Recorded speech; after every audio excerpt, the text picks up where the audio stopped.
आदिवासी जनजाति महासंघले यो आयोजना जो गर्यो प्रथम त म धन्यवाद दिन चाहन्छु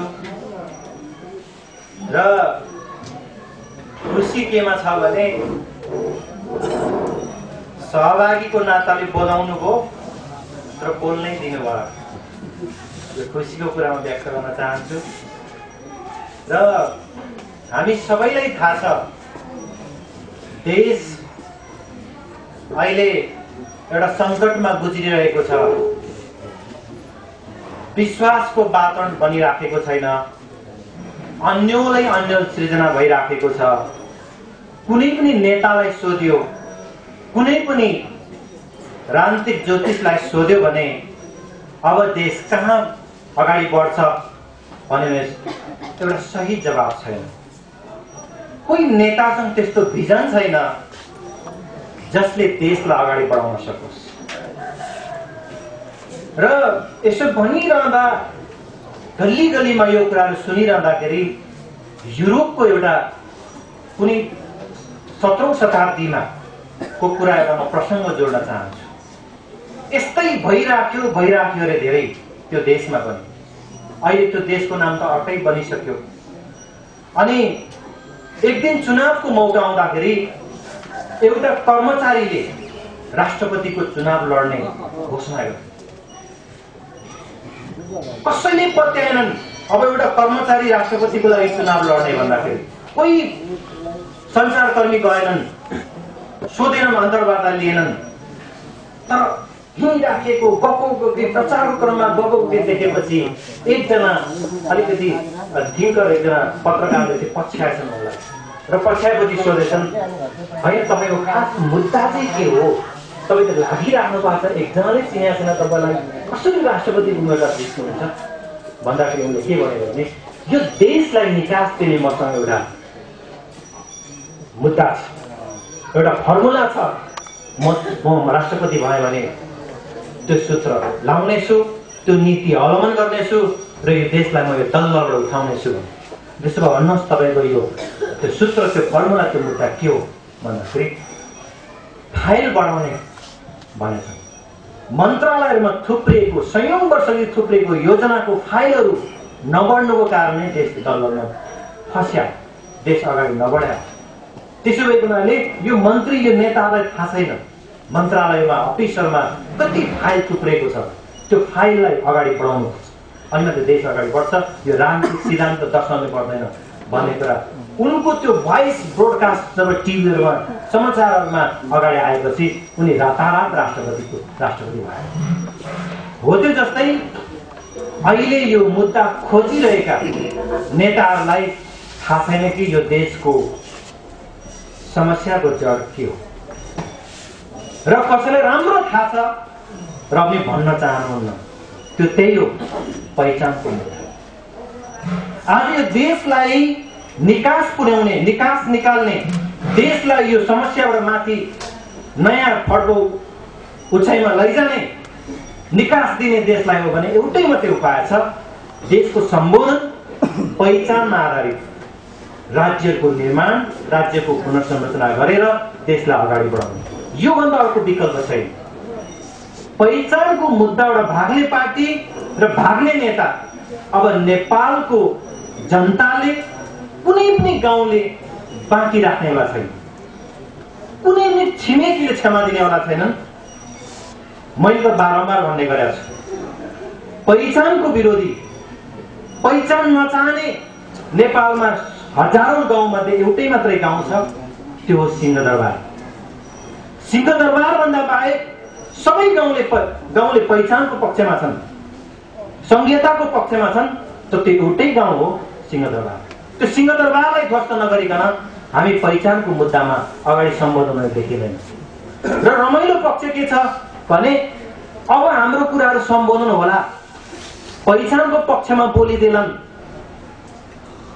भन्ने संविधान सभाका सभासदहरू समेत पनि हामी माझ आदिवासीहरूको बीचमा, जनजातिहरूको बीचमा पहिचानको मुद्दाको कुरा गर्नुहुन्छ। पहिचान सहितको राज्य हुनुपर्छ भन्ने कुरा गर्नुहुन्छ। तर हामीले सुनेनौं संविधान सभामा बोलेको। संविधान सभामा त सबैभन्दा विरुद्धमा आदिवासी सभासदहरू बोल्नुभयो। पहिचानको राज्य हुनु हुँदैन, देश विखण्डन हुन्छ भएर बोल्ने हाम्रै आदिवासी अनुहारहरू देखियो। त्यसो भएको हुनाले संविधान सभाबाट अब हामीलाई आशा पनि छैन, विश्वास पनि छैन। र म अलिकति प्रसङ्ग के मात्रै कोट्याउँछु भने हामीलाई के भइराखेको छ के नेपालको आन्दोलन, नेपालको राजनीतिमा आदिवासी जनजातिको योगदान नभएको हो? 2007 सालको आन्दोलनको जनमुक्ति सेनामा आदिवासी जनजाति थिएन, आदिवासी जनजाति नै बाहुल्य थियो। तर जब आन्दोलन सफल भएपछि उनीहरूलाई घर फर्काइयो, खाली हात घर फर्काइयो। 46 सालको आन्दोलनमा आदिवासी जनजातिहरू नै बढी आन्दोलित थिए, तर उनीहरूलाई आन्दोलन सफल भएपछि बिना हात घर फर्काइयो। जनयुद्धमा पनि आदिवासी जनजातिहरू नै सबैभन्दा बढी लडेका थिए, सबैभन्दा बढी मरेका थिए, अन्तिममा खाली हात फर्काइयो। यो के भइराखेको छ? तर जब जब हामी एउटा कुरा ख्याल राख्नुपर्छ, ती आन्दोलनहरूको नेतृत्व चाहिँ आदिवासी जनजाति थिएन र त्यो आन्दोलनहरूले आदिवासी जनजातिको आन्दोलनलाई पनि संस्थागत गरेन, सम्बोधन गरेन। तर सबै लड्नको लागि आदिवासी जनजातिहरू नै थिए। आदिवासी जनजातिहरूको योगदान यो नेपालको राजनीतिमा छ, तर उनीहरूको मुद्दा जब देशको एउटा संगीन मुद्दाको रूपमा, मुख्य मुद्दाको रूपमा आउँदाखेरि त्यो सम्बोधन हुँदैन। किन भन्दाखेरि आदिवासी र हामी त्यो सम्बोधन गर्ने ठाउँमा हामी पुगेका छैनौं, त्यो बहस गर्ने ठाउँमा हामी पुगेका छैनौं। हाम्रो मुद्दाले देश अड्किराखेको छ, तर त्यो बहस गर्ने ठाउँमा हामी छैनौं। कोही पुग्नु हो तर उहाँहरू त्यो मुद्दालाई पन्छाउन खोज्नुहुन्छ, त्यो मुद्दाको पक्षमा बोलिराख्नु भएको छैन। यो हाम्रो देशको विडम्बना हो। यो कुरा म सूचित गर्न चाहन्छु आदरणीय जनसमुदायहरू। त्यसो भएको हुनाले अब हामी एउटा निर्णायक आन्दोलनको तयारीमा जानुपर्छ, जसको नेतृत्व आदिवासी जनजाति नै हुनुपर्छ। धेरै भयो हामी आन्दोलनकारी लड्नुपर्ने, हामीले आन्दोलन गर्नुपर्ने, हामीले मर्नुपर्ने हामीले, तर हाम्रो सम्बोधन, हाम्रो मागहरूको बारेमा सम्बोधन नहुने, हाम्रो हक अधिकार प्राप्त नहुने। अब हामी हाम्रै नेतृत्वमा आन्दोलन अगाडि बढ्नुपर्छ, हामी नै लड्नुपर्छ। अब त्यसो भए त्यो समय आयो र हामीले पटक पटक छलफलहरू गरिराखेका छौँ। श्रद्धेय हाम्रा आदरणीय पद्मनाभ तुलाधर सर भर्खर आउनुभयो, उहाँको संयोजनमा, उहाँको इनिसिएसनमा हामीले पटक पटक बसाइहरू गरिराखेका छौँ। र म आग्रह गर्न चाहन्छु, यहाँलाई म सूचना जाहेर गर्न चाहन्छु कि हामी छिट्टै एउटा घोषणा गर्नेछौँ र एउटा आदिवासीहरूको एउटा आफ्नै नेतृत्वमा आदिवासीहरूको हक अधिकार प्राप्त नभइन्जेलसम्म आन्दोलन नरोकिने गरी आजको यो महासङ्घको कार्यक्रमबाट एउटा प्रतिबद्धता जाहेर गरौँ र अगाडि बढ्न जरुरी छ। होइन भने देश नयाँ ढङ्गले अगाडि बढ्न खोजिराखेको छ र हामीले पटक पटक भनिरहेका छौँ, अब विश्वको इतिहासमा कहीँ पनि आदिवासीहरूलाई हक अधिकार माग्नेहरूलाई, उत्पीडितहरूलाई, उपेक्षितहरूलाई कुनै पनि राज्यले, कुनै पनि दलले, कुनै पनि पार्टीले फुलमाला लगाएर बोलाएर हक अधिकार दिएको इतिहास छैन रहेछ। र हामी बाध्य छौँ, अब अन्तिम चरण हामी एउटा आन्दोलनको आँधीबेहरी सृजनाको लागि तयार हौँ। म सबैलाई आग्रह गर्न चाहन्छु र हामीले अब एउटै मात्रै के भन्न चाहन्छौँ भने पहिलो संविधान सभाबाट हाम्रो एकदम ठुलो आशा थियो। पहिलो संविधान सभामा पहिचान पक्षहरूको बाहुल्य पनि थियो, पहिचान पक्षहरूको पक्षमा त्यो थियो, तर त्यो विघटन भयो। अहिले दोस्रो संविधान